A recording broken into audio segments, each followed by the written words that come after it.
Buenos días, bienvenidos a un nuevo episodio de Diálogos en Proximidad en el canal de YouTube de Asedas.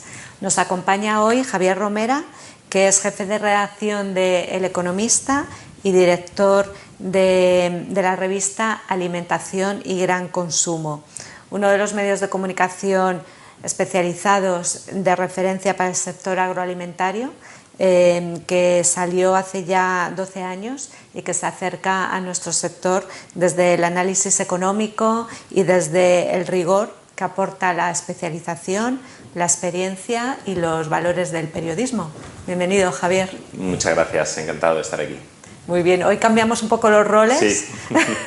Sueles estar hoy lo hacemos tú, al revés. Eso es, sueles estar tú en el lado del entrevistador, así sí. Que a ver cómo nos sale. Seguro que muy bien. Muy bien, Javier. Pues, a ver, eres uno de los periodistas más veteranos sí. de nuestro sector. Tenemos siempre la broma en los congresos de AECOC, que eres sí. probablemente el que más uno de los que más lleva, sí. Efectivamente.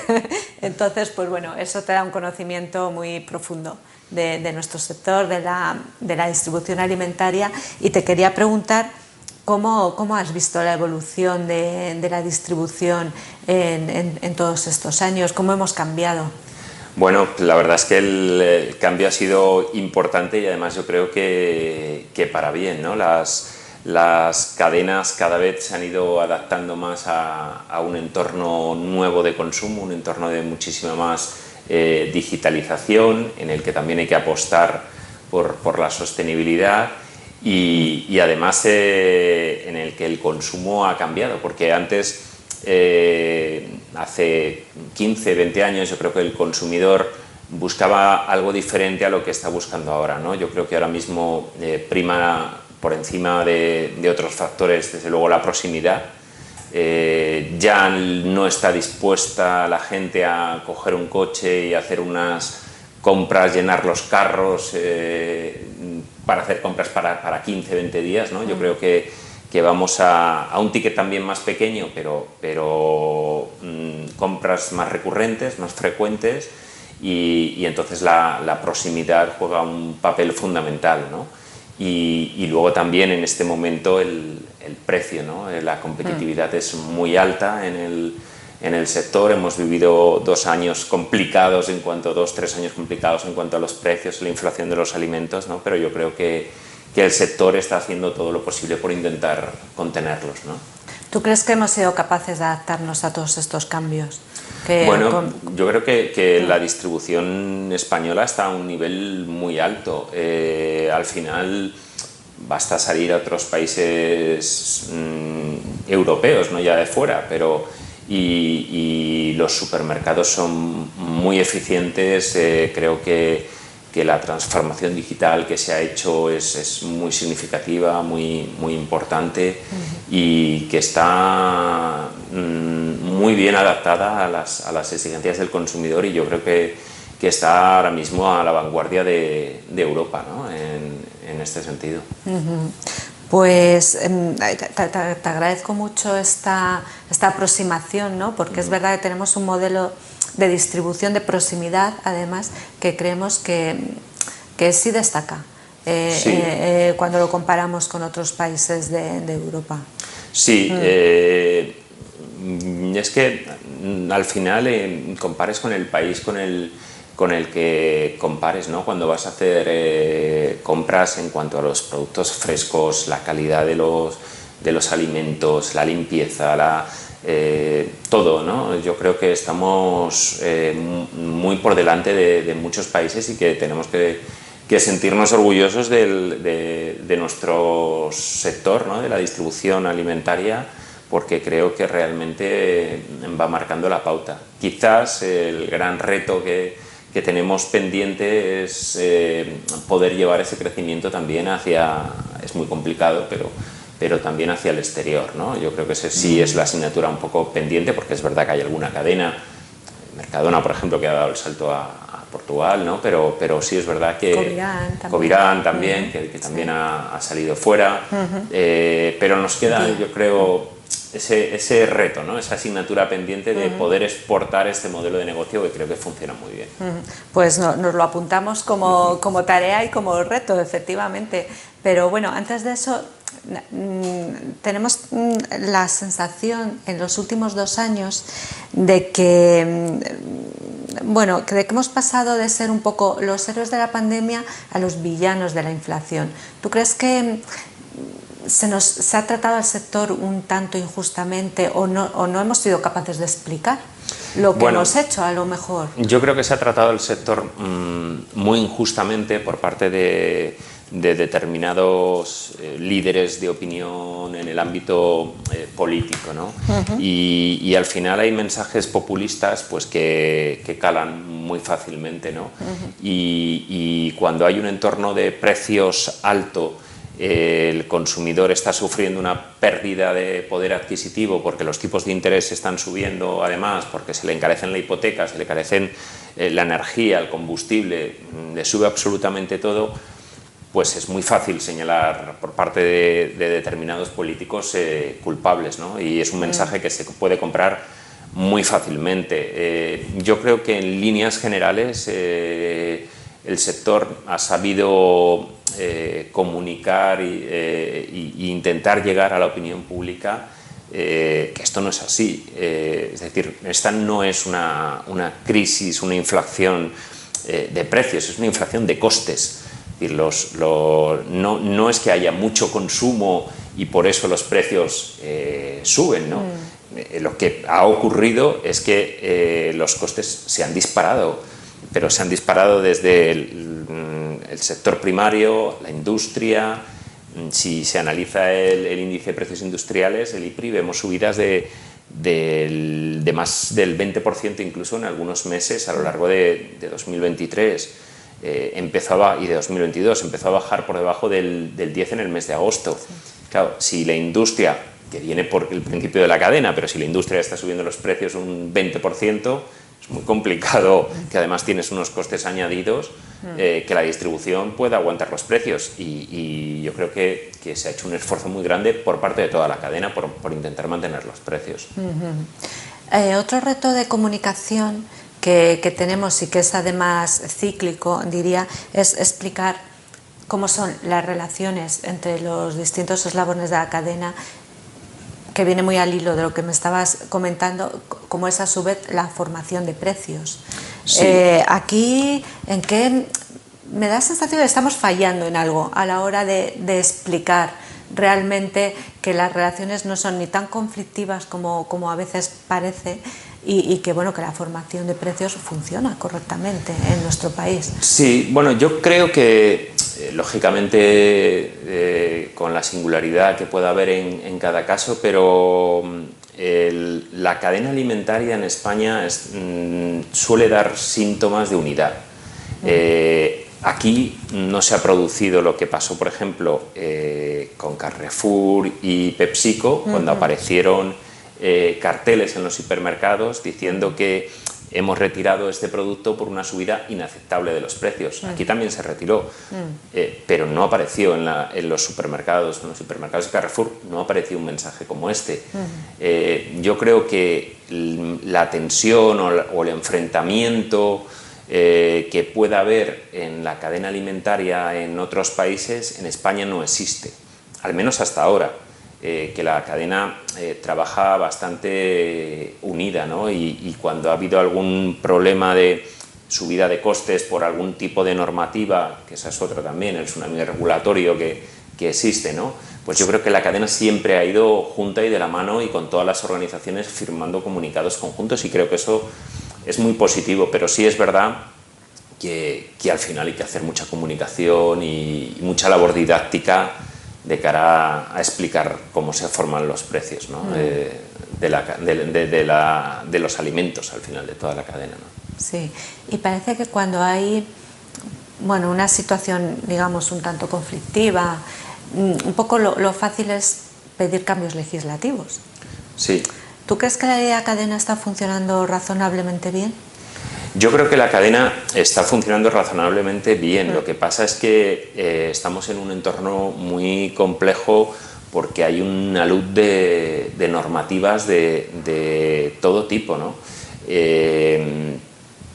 Yo lo que pienso ahora mismo, lo comentaba además una persona el otro día, ¿no? Y yo creo sinceramente que es así, mientras que China está produciendo y Estados Unidos se dedica a innovar, parece que en Europa nos estamos dedicando a regularlo absolutamente todo, ¿no? Lo hemos visto con el sector primario en las calles, ¿no? Protestando, y yo creo que con una gran parte de razón, porque no puede ser que aquí todo esté sujeto a una regulación muy estricta y que esté entrando producto del norte de África o de Asia o de Latinoamérica, ¿no? que no tiene que cumplir estos mismos requisitos, ¿no? Y entonces pierdes competitividad y pierdes la posibilidad de poder también llevar una rentabilidad, ¿no? adecuada a tu negocio. Es complicado, la verdad es que es muy complejo, pero que por supuesto tenemos que ser sostenibles, que nadie discute eso, ¿no? Pero no sé si tenemos que avanzar mucho más rápido que los demás y a base de frenar a nuestras empresas en nuestra industria, ¿no? Hablo desde el ámbito europeo. Sí, y justamente hace poco habéis publicado un artículo de nuestro director de Asuntos Regulatorios en el que llamamos la atención sobre esto, que es un problema común a toda la cadena, que es verdad que bueno, hay una cantidad de regulación que implica costes, que implica ajustar procesos que ya son eficientes y bueno, eso nos complica mucho en términos de competitividad. Claro, es que hablamos, por ejemplo, del tema de los plásticos, ¿no? Evidentemente todos queremos pues que haya que las playas estén limpias, que no haya plásticos en el mar, y que se pueda combatir, pero si tú eres luego además el único país de la Unión Europea que implanta el impuesto al plástico por adelantado, pues eso va a influir, porque alguien lo tiene que pagar, no sí. Puede ser que yo voy aprobando normativas y luego ya ¿quién lo paga? Porque las cosas hay que pagarlas. Y te hablo de los plásticos, pero gestión de residuos, gases fluorados, es que son multitud de normativas, los enchufes para los vehículos eléctricos, ¿no? En las grandes superficies. Pretendemos ir, yo creo, demasiado rápido y al final esto tiene un coste y hay que saber si el consumidor también está dispuesto a pagar este coste, ¿no? Pero bueno, hay que facilitar la labor a las empresas, ¿no? Y sobre todo lo ideal sería que hubiera un mercado común realmente en toda la Unión Europea en términos impositivos y en términos legislativos, pero luego también es que nos encontramos en el problema añadido en España con 17 regulaciones distintas, ¿no? Y hay empresas que un producto lo pueden vender de una determinada manera en una comunidad autónoma, pero en otra no, y eso complica muchísimo los costes logísticos y la estructura de gastos al final de las empresas. Hay la importancia del mercado único a nivel europeo y a nivel nacional, a nivel español, también, sí, efectivamente. Porque no solamente es un tema de la Unión Europea, es un tema también de España, ¿no? El otro día me comentaban, por ejemplo, un directivo de una cadena de restauración que habían sacado al mercado un yogur envasado en vidrio y que en algunas comunidades autónomas no podían vender sin ningún tipo de problemas, pero en otras, por términos de regulación y tal, que era prácticamente inviable. Y entonces, claro, tú tienes que ajustar tu producción, tus costes, todo, absolutamente todo, a 17 mercados, pequeños mercados distintos en España. Pero luego, si tienes una implantación internacional, lo que te vale aquí, a lo mejor en Murcia, en Galicia, en Castilla y León, no te vale para Francia. Y lo que te vale en Cataluña o en Madrid no te vale para Italia. Entonces es muy complejo. Muy complejo y lo que se debería hacer es facilitar la labor de las empresas, no imponer trabas constantemente. Por una cuestión además de competitividad que al final revierte en mejores precios, mejor servicio para el consumidor. Sí, efectivamente. Sí, me comentaban hace poco, por ejemplo, en asociaciones de la industria pesquera, ¿no?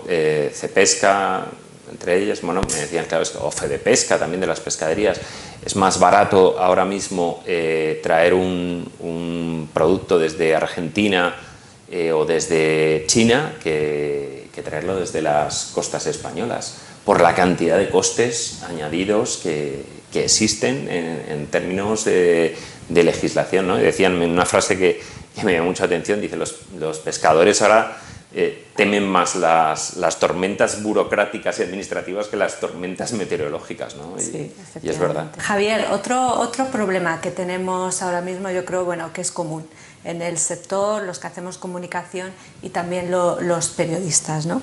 Es el momento en que vivimos. Se habla de la posverdad, de la muerte del periodismo, del dominio del relato frente al dato, y de las fake news. Y de las fake news, sí, de los bulos, etcétera. ¿Cómo vivís todo este ruido, esta situación desde un medio que, bueno, podemos considerar tradicional como es El Economista, y donde hacéis además, pues bueno, un análisis económico de la realidad, ¿no? Que la economía se basa en datos al final? Sí, a ver, es un momento realmente complejo para el sector, ¿no? de los medios. Yo creo que es importante al final el saber diferenciar, ¿no? Y creo que sería bueno además que en los propios colegios, me comentaba un amigo el otro día, ¿no? Por ejemplo, que les estaban enseñando a distinguir las fuentes de información, ¿no? De muchas veces de lo que es falso, de lo que no, porque es muy sencillo al final difundir mensajes en Internet que no tienen ningún sentido, ¿no? Y entonces yo creo que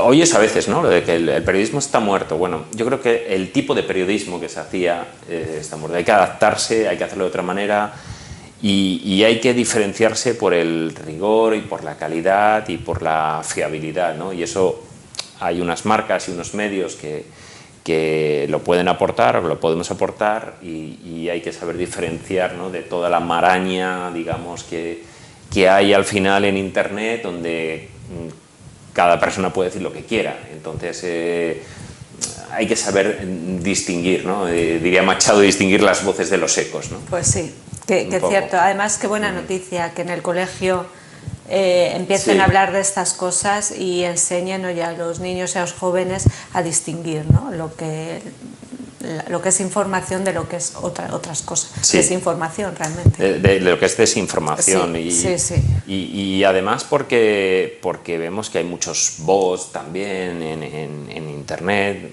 bueno, y hemos visto interferencias también extranjeras, ¿no? Que ha habido en España, pero también en otros países, ¿no? Es muy fácil al final crear mensajes y crear discursos que no se corresponden con la realidad, ¿no? Por eso yo creo que es bueno el saber distinguir las fuentes, de dónde viene la información y qué es lo que es real y qué es lo que no es real. ¿Cómo os adaptáis en El Economista a los nuevos lenguajes y a los nuevos formatos? Pues al final es un poco parecido a la distribución, ¿no? Porque tú tienes que adaptarte a lo que te está pidiendo el consumidor, ¿no? Y es verdad que el consumo de información pues también ha cambiado de una manera muy sustancial, ¿no? Antes subías al metro y había mucha gente, sobre todo hace años, con un periódico de papel. Eso cada vez es más complicado y cada vez ves más gente con el móvil, ¿no? La gente se informa fundamentalmente a través de los teléfonos móviles, que son dispositivos a los que tienes que adaptarte por el tamaño, por toda la hora de las infografías, las fotos y la manera de llegar también, ¿no? Y luego también yo creo que cada vez hay una mayor demanda de un contenido audiovisual en espacios de tiempo, yo creo que reducidos, porque si intentas meter cosas de 2 horas, pues es muy complicado, ¿no? Pero yo creo que contenidos cortos, esquemáticos, y luego también lo que yo creo que sí que va también a primar cada vez más, y nosotros hace años que lo venimos haciendo, es la información especializada. Creo que ese es un nicho de mercado que va a seguir creciendo porque hay una demanda importante, ¿no?, de información especializada. Información local también. Proximidad. Sí, la proximidad, exactamente. La gente quiere saber lo que está pasando al lado, ¿no? En su ciudad, en su pueblo, en su barrio, y luego la información especializada, que yo creo que ahí sí que hay un futuro importante. Esto es también un reto para los que estamos al otro lado, ¿no?, para los comunicadores. Y ya para terminar, te voy a pedir un consejo en este sentido. ¿Qué podemos hacer o qué más podemos hacer o qué podemos hacer diferente desde Asedas y desde nuestras empresas para comunicar mejor, para explicar cosas, lo que hablábamos antes, ¿no?, tan complicadas como es la formación de precios a la cadena o lo que hacemos en materia de medio ambiente? ¿Cómo podemos mejorar en ese sentido nuestra relación con vosotros, con la prensa y para llegar al consumidor? Bueno, yo creo que es bueno que haya una relación más o menos continua, ¿no? No basada solamente ahora en las notas de prensa, porque es verdad que la nota de prensa se está quedando un poco de ese periodismo a la vieja usanza, ¿no? Sí. Y creo que también es importante el ayudar también a las nuevas generaciones que vienen de periodistas, ¿no?, pues a entender las cosas, a formarse, a hacer encuentros simplemente para tratar de explicar muchas de las cosas, ¿no?, porque es verdad que hay gente que llega de la facultad sin los conocimientos necesarios, ¿no? Y es algo que con la experiencia poco a poco pues vas aprendiendo y te vas formando, pero creo que sí es importante el también ayudar a esa parte de formación, de entender las cosas, entender cómo funciona, en el caso de distribución alimentaria, cómo funciona la cadena, cómo se forman los precios, para tener esa visión global, ¿no?, de todo, que creo que es muy importante. Muy bien, pues tomamos nota. Ha sido muy interesante, Javier. Muchas gracias por habernos acompañado hoy y muchas gracias a todos ustedes por habernos escuchado. Nos vemos en el próximo episodio de Diálogos en Proximidad.